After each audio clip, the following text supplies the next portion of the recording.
அரபு நாடுகள் அத்தனையினுடைய தலையிலும் அமெரிக்க ஜனாதிபதி டொனால்ட் ட்ரம்ப் மிளகா அரைச்சிருக்கிறாரோ என்கிற ஒரு எண்ணம் தான் அத்தனை பேருக்கும் தோன்றுகிறது. ஏன்னா இது நம்ம மட்டும் சொல்லலை, அல் ஜசீராவினுடைய மூத்த பத்திரிகையாளர்களே இதைத்தான் சொல்கிறார்கள். கத்தருடைய நிலையை கூட அவர்கள் விமர்சிக்க ஆரம்பித்திருக்கிறார்கள், சிரியாவினுடைய தற்போதைய ஆட்சியாளர். ஆனா இந்த அகமது அல் ஷாராவுக்கு அமெரிக்கா அவருடைய தலைக்கு $1 மில்லியன் விதித்திருந்தது. இவரை கண்டுபிடிச்சு தந்தா $1 மில்லியன் தருவோம் என்று சொல்லியிருந்தாங்க. அவரோட தான் எனக்கு அவர் கை குலுக்கி கொண்டு ஜனநாயக போராளியாக மாற்றி வைத்திருக்கிறார்கள். அதற்கான அடிப்படை காரணம் என்னவென்று சொன்னால்,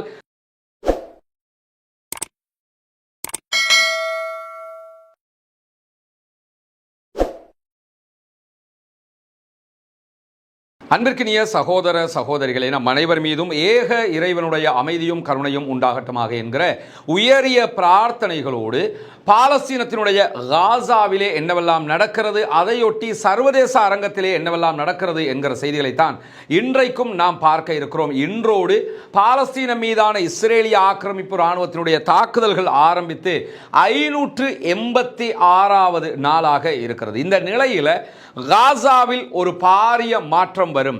காசா மக்கள் பாதுகாக்கப்படுவார்கள், பாலஸ்தீனத்திற்கு தீர்வு கிட்டும் என்கிற நம்பிக்கைகள் எல்லாம் கடந்த சில நாட்களாக உச்சமாக இருந்து வந்த நிலையில் இன்றைய நாளில் அதெல்லாம் துச்சமாக மாறி இருக்கக்கூடிய நிலையை நம்ம பார்க்க முடிகிறது. ஏன்னா அரபு நாடுகள் பாலஸ்தீனத்திற்காக நிற்கும் என்று நம்பியிருந்த நிலையில் அரபு நாடுகள் அத்தனையினுடைய தலையிலும் அமெரிக்க ஜனாதிபதி டொனால்ட் ட்ரம்ப் மிளகா அரைச்சிருக்கிறாரோ என்கிற ஒரு எண்ணம் தான் அத்தனை பேருக்கும் தோன்றுகிறது. ஏன்னா இது நம்ம மட்டும் சொல்லலை, அல் ஜசீராவினுடைய மூத்த பத்திரிகையாளர்களே இதைத்தான் சொல்கிறார்கள். கத்தருடைய நிலையை கூட அவர்கள் விமர்சிக்க ஆரம்பித்திருக்கிறார்கள். கத்தருடைய தொலைக்காட்சி தான் அது. இதே நேரத்தில் அரபு நாடுகளில் இருக்கக்கூடிய பல தொலைக்காட்சிகளும் இதை பேசுவது மட்டுமல்லாமல் அரபு பல்கலைக்கழகங்களுடைய பல விரிவுரையாளர்கள் கூட அமெரிக்க அதிபர் ட்ரம்பினுடைய வருகையொட்டிய இந்த பயணம் தொடர்பாக பல உச்சகட்ட விமர்சனங்களை முன்வைக்கிறார்கள். என்னன்னா, ரொம்ப ஈஸியாக காசா விவகாரத்திற்கு தீர்வு காண முடியுமான ஒரு அரிய சந்தர்ப்பத்தை அரபு நாடுகள் தவறவிட்டு கொண்டிருக்கின்றன என்பதுதான் அனைவருடைய பார்வையுமாக இருக்கிறது. நாளை ஒரு நாள் மாத்திரம்தான் இருக்கிறது. இது தொடர்பான அடுத்த கட்டங்களுக்காக என்ன நடக்கப் போகிறது என்பதுதான் மிகப்பெரிய கேள்வியுமாக இருக்கிறது. இந்த நேரத்தில் எவ்வளவு ஒரு நகைமுரணான செயல்பாடுகள் நடைபெற்று வருகிறது என்பதையும் நம்ம கவனிக்கணும். ஏன்னா பாலஸ்தீனம் என்பது பாலஸ்தீன மக்களுக்கான பூமி. அங்குதான் இஸ்ரேல் என்கிற ஒரு அடாவடித்தனமான நாடு உருவாக்கப்பட்டது. உருவாக்கப்பட்ட நாட்டை நாடு என்று அங்கீகரித்துக் கொண்டு ஆல்ரெடி இருந்த நாட்டை நாடே இல்லைன்னு வச்சிருக்கிறாங்க. அதை எங்களுடைய நாடுன்னு அங்கீகரிங்கிறது தான் அவங்களுடைய கோரிக்கையாக இருக்கிற போது அதற்கு வழி செய்யாதவர்கள் சிரியா மீது அதீத கரிசனை காட்டியிருக்கக்கூடிய காட்சியை நம்ம பார்க்கலாம். நேற்றைய தினம் ரியாதில் வச்சு அமெரிக்க அதிபர் பேசுகிற போது காசா தொடர்பாகத்தான் பேசுவார் என்று எதிர்பார்த்திருந்த நிலையில காசாவை ஒரு பெட்டி செய்தியாக சொல்லிவிட்டு முழுவதுமாக சிரியா விவகாரத்தில் கவனம் செலுத்தியவர் ஈரான் மீது அதிகமான விமர்சனங்களையும் முன்வைத்திருந்தார். இதுல இருந்து ஓவராலாக இன்னைக்கு 2 நாள் நடந்ததை நம்ம கவனிக்கும் போது என்ன தெரியுதுன்னு சொன்னா, ஈரான் முழுவதுமாக இலக்கு வைக்கப்பட்டிருக்கிறது. அமெரிக்காவால் இலக்கு வைக்கப்பட்டதோ இல்லையோ, அரபு நாடுகளால் இலக்கு வைக்கப்பட்டிருக்கிறது என்பது மிக தெளிவான ஒரு பேருண்மையாக மாறி இருக்கிறது. ஏன்னா இன்றைக்கு நீங்க கூகுளுக்கு எதிராக ஈரான் ஒரு ஆக்ஷன் எடுப்பதாக அறிவித்திருக்கிறார்கள். இதுதான் பெர்ஷியன் வளைகுடா. இந்த பெர்ஷியன் வளைகுடாவில் தான் இந்த பக்கம் ஈரான் இருக்கிறது, இந்த பக்கம் அரபு நாடுகள், குறிப்பாக UAE, அதே போன்று பஹ்ரைன், குவைத், கத்தார் எல்லா நாடுகளும் இந்த பக்கம் தான் இருக்கிறாங்க. இந்த பெர்ஷியன் வளைகுடா என்கிறதுனுடைய பேரை அரபி வளைகுடா என்று டொனால்ட் ட்ரம்ப் அறிவித்திருக்கிறார். கூகுளும் தன்னுடைய மேப்ல இதை மாற்றி இருக்கிறாங்க என்கிற செய்திகள் தற்போது வெளியாகி இருக்கிறது. ஈரான் அதற்கு எதிராக லீகல் ஆக்ஷன் எடுப்பேன் என்று சொல்லியிருக்கிறாங்க. இது ஒன்று ஈரானுக்கு எதிராக எடுக்கப்பட்டிருக்கக்கூடிய ஒரு ஆக்ஷன் என்று நம்ம பார்க்கலாம். இரண்டாவதாக நீங்க பார்த்தீங்கன்னு சொன்னா, ஈரான் நியூக்ளியர் தயாரிப்பதற்கு விடமாட்டோம், ஒரு ஒப்பந்தத்திற்கு வந்தால் மாத்திரம்தான் நாங்கள் விடுவோம், இல்லை என்றால் ஆக்ஷனுக்கு மேல் ஆக்ஷன் எடுப்போம் என்று மீண்டும் மீண்டும் ஒரு பதிவை எல்லா நாடுகளின் கத்தார்லையும் டொனால்ட் ட்ரம்ப் பேசுறாரு. இதற்கு முன்பதாக அவர் இதே வார்த்தையை சவுதி அரேபியாவிலையும் பேசியிருந்தார். ஈரானோட ஆல்ரெடி அவங்களுக்கு ஒரு டீல் போய்கொண்டிருக்கிற நேரத்தில் தான் இந்த வார்த்தைகளை சொல்லுகிறார்கள். அதே நேரத்தில் இன்றைய கத்தார்ல மேலதிகமாக பேசும்போது என்ன சொல்றாருன்னா, ஈரானால பிராந்தியத்திற்கு மிகப்பெரிய சங்கடம் உருவாகிறது. ஈரான் தான் அரபு நாடுகளில் பிரச்சனைகளுக்கு காரணம் என்று வேற அவர் சொல்றாரு. ஆனா எந்த இடத்துலையுமே இஸ்ரேல் தான் பிரச்சனைக்கு காரணம் என்கிற ஒரு வார்த்தையை கூட இந்த அரபு தலைவர்களும் கூட அந்த இடத்துல முன்வைக்கலங்கிறத நம்ம பார்க்க முடிகிறது. ஏன்னா இன்னைக்கு அத்தனை பிரச்சனைகளுக்கும் யார் காரணம்? காசாவில் சண்டையிடுவது யார்? சிரியாவுக்குள் சென்று சண்டையிடுவது யார்? தாக்குதல் நடத்துவது யார்? லெபனானுக்குள் சென்று தாக்குதல் நடத்துவது யார்? யமனுக்குள் வந்து தாக்குதல் நடத்துவது யார்? ஈராக்கில் சென்று தாக்குதல் நடத்துவது யார்? ஈரானுக்குள் சென்று தாக்குதல் நடத்தியது யார்? இப்படி அரபு கண்ட்ரியில் நீங்க எங்க பார்த்தாலும் உள்ள சென்று தாக்குதல் நடத்துவது யாருன்னு கேட்டா இஸ்ரேலுடைய ராணுவம் தான் தாக்குதல்களை நடத்துகிறது. அப்படி இருக்கும் போது இஸ்ரேலை பற்றி விமர்சிக்க வேண்டியவர் எந்த இடத்திலும் இஸ்ரேலை பற்றி பேசாமல் ஈரானை பற்றி மாத்திரமே பேசிக்கொண்டிருக்க. இந்த ஓவராலா நீங்க பாருங்களேன், ஈரான் தான் இலக்கு வைக்கப்பட்டிருக்கிறது. ஏன் அரபு நாடுகள் ஈரான் விலக்கு வைக்கப்படுகிற போது பார்த்து கொண்டிருக்கின்றன? பெர்ஷியன் வளைகுடா என்பதை அரபு வளைகுடா என்று மாற்றுவதற்கே ஏன் முற்பட்டன என்கிற கேள்வியினுடைய பதிலும் இந்த இடத்தில் தான் தங்கியிருக்கிறது. எனவே இந்த இடத்துல ஈரான் தங்களுடைய நாடுகளை விட மேன்மைப்பட்டு விடக்கூடாது அல்லது வளர்ந்து விடக்கூடாது என்பதில் அரபு நாடுகள் கவனமாக இருந்திருக்கின்றன என்பதை நம்ம புரிய முடியுது. குறிப்பாக இந்த புகைப்படத்தை நீங்க பார்த்தீங்கன்னா அகமது அல் ஷாராவோட டொனால்ட் ட்ரம்ப் நிற்கக்கூடிய காட்சி தான் இங்கே காட்சிப்படுத்தப்படுது. அகமது அல் ஷாரா யாரு? சிரியாவினுடைய தற்போதைய ஆட்சியாளர். ஆனா இந்த அகமது அல் ஷாராவுக்கு அமெரிக்கா அவருடைய தலைக்கு $1 மில்லியன் விதித்திருந்தது. இவரை கண்டுபிடிச்சு தந்தா $1 மில்லியன் தருவோம் என்று சொல்லியிருந்தாங்க. அவரோட தான் எனக்கு அவர் கை குலுக்கி கொண்டு ஜனநாயக போராளியாக மாற்றி வைத்திருக்கிறார்கள். அதற்கான அடிப்படை காரணம் என்னவென்று சொன்னால், சிரியா தற்போது சவுதி அரேபியா அதே போன்று துருக்கி உள்ளிட்ட நாடுகளுடைய கண்ட்ரோலுக்குள்ள வந்திருக்குது. தற்போது ஈரானுடைய ஆதிக்கம் சிரியாவில் இல்லை. எனவே சிரியாவில் ஈரான் இல்லாத வேறு யார் வந்தாலும் அவர்கள் ஜனநாயகவாதியாக பார்க்கப்படுகிறார்கள். தங்களுடைய நாட்டுக்காக போராடக்கூடிய பாலஸ்தீன மக்கள் பயங்கரவாதிகளாக பார்க்கப்படுகிறார்கள். இதுதான் சர்வதேசத்தினுடைய தற்போதைய பார்வையாக இருக்கிறது. இதை முழுவதுமாக இன்றைக்கு அரபு நாடுகளே ஒன்றிணைந்து அங்கீகாரம் கொடுத்ததை போன்ற நிகழ்வுகளை நடத்தி காட்டியிருக்கிறார்கள் என்பதை நம்ம பார்க்க முடிகிற அதே நேரத்தில் இந்த இடத்துல ஒரே ஒரு நம்பிக்கை மாத்திரம் இருக்கிறது. என்ன நம்பிக்கைன்னு கேட்டா, கத்தார் மாத்திரம் ஏதாவது ஒன்றை செய்யுமா என்கிற ஒரு கேள்வி இருக்குன்னா, கத்தார்ல தற்போது இஸ்ரேலிய சமாதான பேச்சாளர்கள் வந்திருக்கிறார்கள். கத்தார்ல ஆல்ரெடி பாலஸ்தீன விடுதலை அமைப்பு இருக்கிறது. கத்தார் சொல்லித்தான் அமெரிக்காவினுடைய பணைய கைதியை தற்போது பாலஸ்தீன விடுதலை அமைப்பினர் ரிலீஸ் பண்ணி இருக்கிறாங்க.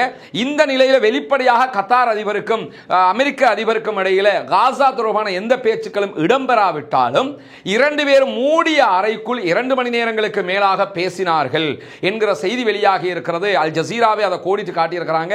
வெளியே வரும்போது விட்காஃபும் வெளியேறினார். அவங்க 2 பேரும் பேச்சுவார்த்தை நடத்தும் போது 2 பேரும் தான் இருக்கிறாங்கன்னு நினைச்சுக்கிட்டு இருந்தோம். ஆனா வெளியேறும் போது விட்காஃபும் வெளியேறினாரு. அவர்கிட்ட போய் நாங்க கேட்டோம், நீங்க எதை பத்தி பேசுனீங்கன்னும் போது 2 நாட்டு தலைவர்களும் காசா தொடர்பாகவும் உக்ரைன் ரஷ்யா வார் தொடர்பாகவும் பேசினார்கள் என்று சொல்லும் போது, காசா தொடர்பாக காசா மக்களுக்கு உணவு கொடுப்பதை பற்றி பேசினீர்களா அல்லது யுத்த நிறுத்தத்தை பற்றி பேசினீர்களா என்று சொல்லும் போது இரண்டை பற்றியும் பேசி இருக்கிறோம். முன்னேற்றகரமான செயல்பாடுகள் நடந்து கொண்டிருக்கிறது, விரைவில் அந்த செய்திகள் வெளியே வரும் என்கிற ஒரு செய்தியை விட்காப் சொல்லி இருக்கிறார். இது மட்டும்தான் டொனால்ட் ட்ரம்பினுடைய வருகையில் இருக்கக்கூடிய ஒரே ஒரு மனதிருப்தியாக இருக்கிறதே தவிர காசா தொடர்பாக வேறு எந்த விதமான ஒரு முன்னேற்பாடுகளும் நல்லெண்ணங்களும் கிடையாத ஒரு நிலை உருவாகி இருக்கக்கூடிய நேரத்தில் டொனால்ட் ட்ரம்ப் அமெரிக்காவில் இருந்து சவுதி அரேபியாவுக்கு கிளம்பும் போது அவருடைய விமானமாக இருக்கக்கூடிய ஏர்ஃபோர்ஸ் 1ல CNN ஒரு பேட்டியை கொடுத்திருந்தாரு. அதுல அவங்க கேட்ட கேள்வி என்னன்னா, உங்களுக்கும் இஸ்ரேலுக்கும் இடையில ஏதாவது முருகல் இருக்குதான்னு கேட்கும்போது, நான் இந்த பயணத்தில் இஸ்ரேலுக்கு போகல, வளைகுடா நாடுகளுக்கு போறேன். வளைகுடா நாடுகளுக்கு நான் பயணிப்பது இஸ்ரேலுக்கு தான் நன்மையே தவிர இஸ்ரேலுக்கு எதிரானது அல்ல என்கிற ஒரு வார்த்தையை சொல்லி இருக்கிறாரு. அவங்க அந்த பேட்டியை இன்னைக்கு தான் ரிலீஸ் பண்ணி இருக்கிறாங்க. அந்த பேட்டியில தான் அவர் மிக தெளிவாக சொல்றாரு, இது இஸ்ரேலுக்கு நன்மை பயக்கக்கூடிய ஒன்றாக இருக்கிறது. எனவே இஸ்ரேல் இதில் தடுமாற வேண்டிய அவசியம் இல்லை என்று சொல்லி மிக தெளிவாக சொல்லி இருந்தார். மொத்தத்தில் ஈரான் கார்னர் பண்ணப்பட்டிருக்கிறது.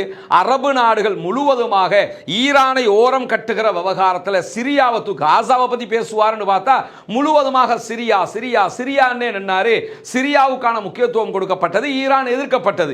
இதுதான் இந்த பயணத்தில் ஒட்டுமொத்தமாக டொனால்ட் ட்ரம்பினுடைய பேச்சாக இருந்தது. எக்ஸ்ட்ரா என்ன நடந்திருக்குன்னு கேட்டா, அரபு நாட்டுக்காரன காசை முழுவதுமாக அமெரிக்கா தற்போது எடுத்திருக்கிறார்கள். இன்றைக்கு கத்தாரோட ஒரு பெரிய டீலை முடிச்சிருக்கிறாரு. அந்த டீல் சாதாரண டீல் கிடையாது. நேற்று சவுதி அரேபியாவோட 600 பில்லியன் பெறுமதியான டீல் முடிக்கப்பட்ட நிலையில் கத்தார் அதிபரோடு செய்து கொண்டிருக்கக்கூடிய ஒப்பந்தத்தில் கத்தார் ஏர்வேஸ் போயிங் விமானங்களை இறக்குமதி செய்ய போறாங்க. 210 போயிங் விமானங்களை அமெரிக்காட்ட இருந்து வாங்க இருக்கிறாங்க. ஏரோஸ்பேஸ் என்ஜின்களால் இயக்கப்படக்கூடிய 777X வகையான விமானங்களையும் அவங்க வாங்குறதுக்கான ஒப்பந்தங்களை செய்திருக்கிறாங்க. இந்த ஒப்பந்தம் 96 பில்லியன் US டாலர்கள் பெறுமதியானது என்று சொல்லப்படுகிற அதே நேரத்தில் மேலதிகமாக 1 பில்லியன் மதிப்புடைய ட்ரோன்களை அவர்கள் வாங்குவதற்கு ஒப்பந்தங்களை செய்திருக்கிறார்கள். மேலதிகமாக MQ-9B வகையான ட்ரோன்களில் வாங்குறதுக்கு 2 பில்லியன் பெறுமதியான ஒப்பந்தங்கள் செய்யப்பட்டிருக்கு. இப்படி நிறைய பில்லியன் கணக்கான ஒப்பந்தங்களை கத்தார் செய்திருக்கிறது மட்டுமல்லாமல் அமெரிக்க அதிபருக்கு 400 மில்லியன் USD பெறுமதியான ஏர்ஃபோர்ஸ் 1க்கு நிகரான ஒரு விமானத்தையும் அவர்கள் அன்பளிப்பு செய்கிறார்கள் என்கிற செய்திகளும் வெளியாகி இருக்கிறது. ஓவராலா என்ன நடக்குதுங்கிறது உங்களுக்கு இப்ப தெரிஞ்சிருக்கும். எந்த விதமான நம்பிக்கையும் இந்த நாடுகள் மீது காசா விவகாரத்தில் வைக்க முடியாது. வல்ல ரஹ்மான் மாத்திரம்தான் இதற்கு தீர்வு கொடுக்கக்கூடியவன். கத்தார் அதிபருடனான பேச்சில் ஏதாவது மாற்றங்கள் நடக்க இருக்கிறதா என்பதை பொறுத்திருந்து தான் பார்க்கணும். ஓரிரு நாட்களில் தீர்வுகள் வருவதற்கான வாய்ப்பு இருக்கிறது என்று சொல்லப்படுகிறது.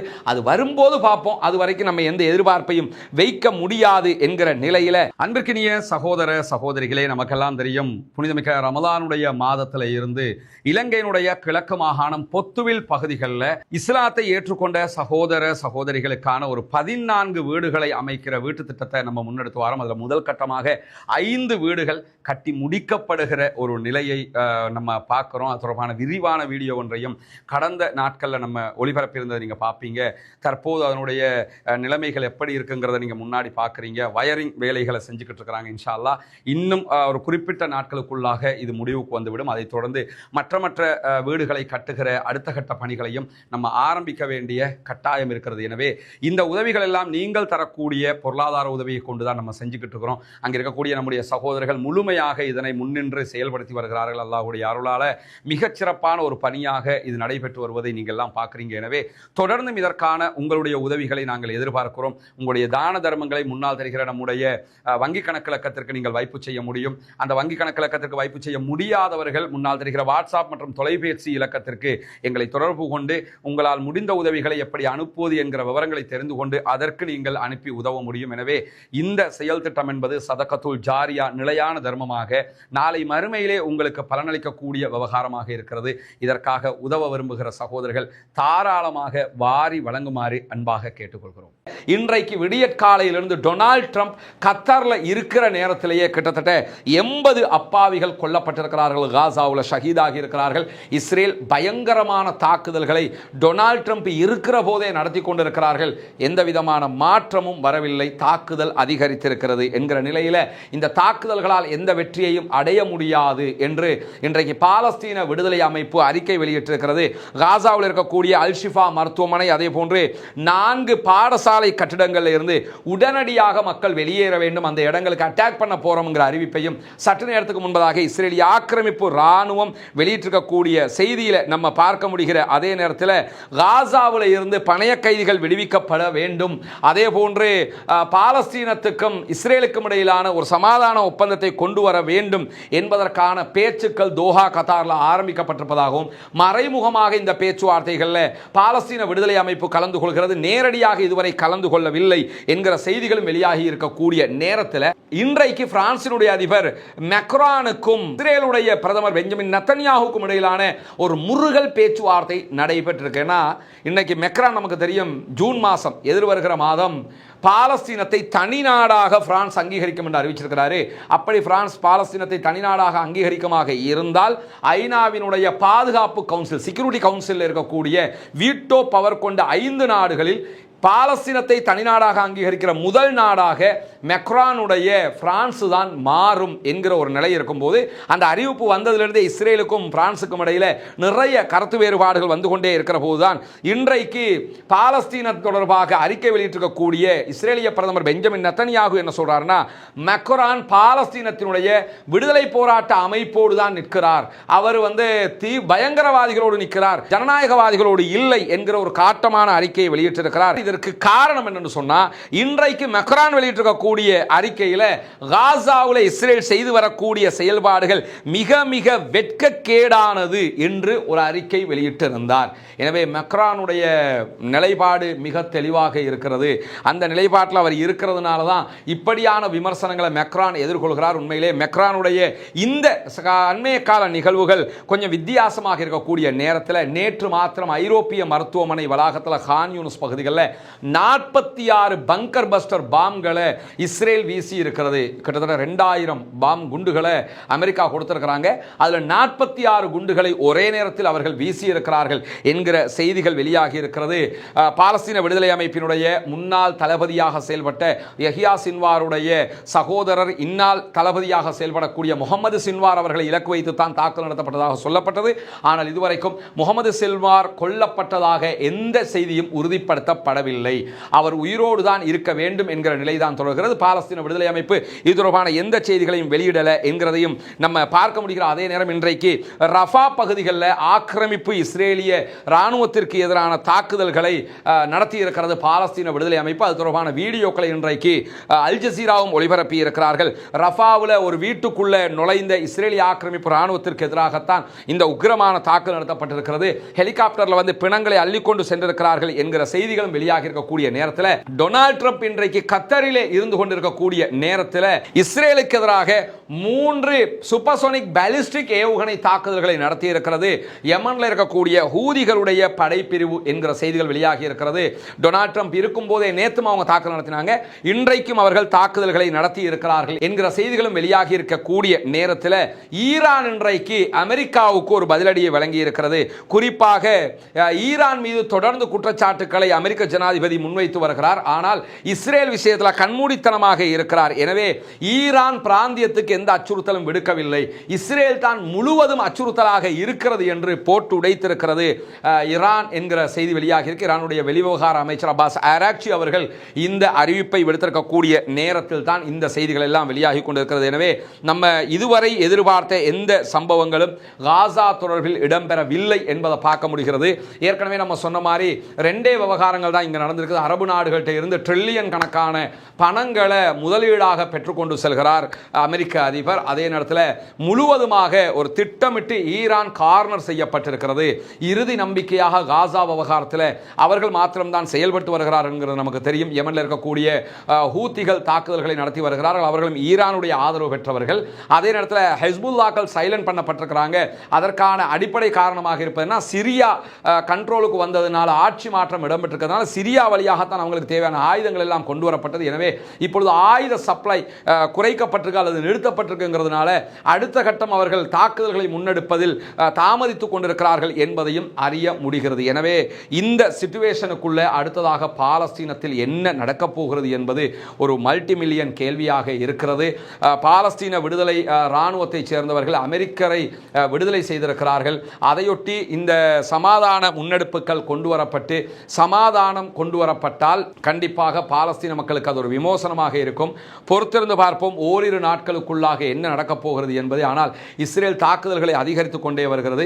பாலஸ்தீன விடுதலை அமைப்பினரும் பதிலடி தாக்குதல்களை கொடுத்து கொண்டே இருக்கிறார்கள். இருந்தாலும் நாளைய தினம் UAE ஐக்கிய அரபு எமிரேட்ஸுக்கு அமெரிக்க அதிபர் பயணிக்க இருக்கிறார். அது தொடர்பான மேலதிக செய்திகளையும் நாளைக்கு நம்முடைய சேனலில் நீங்கள் எதிர்பார்க்க முடிகிற அதே நேரத்தில் கத்தார் தொடர்பான மேலதிகமான வீடியோக்களும் இருக்கிறது. அதையும் நாளை நீங்கள் நம்முடைய சேனலில் எதிர்பார்க்க முடியும். பாலஸ்தீனம் வெற்றி பெற வேண்டும், பாலஸ்தீனம் சுதந்திரம் அடைய வேண்டும், பாலஸ்தீன மக்களும் நம்மை போன்று நிம்மதியானவர்களாக மாற வேண்டும், வாழ வேண்டும் என்கிற உயரிய பிரார்த்தனைகளோடு பாலஸ்தீன மக்களுக்காக அல்லாஹ்விடத்திலே கையேந்துகிற அதே நேரம் குனூத்துன் நாசிலாவை ஓத மறந்து விடாதீர்கள் நண்பர்களே, சகோதரர்களே, தாய்மார்களே என்கிற கோரிக்கைகளோடு பாலஸ்தீன மக்களுக்காக ஜனநாயக ரீதியாகவும் குரல் எழுப்புவோமாக. வாஹிர் தஅவானா அல்ஹம்துலில்லாஹி ரப்பில் ஆலமீன்.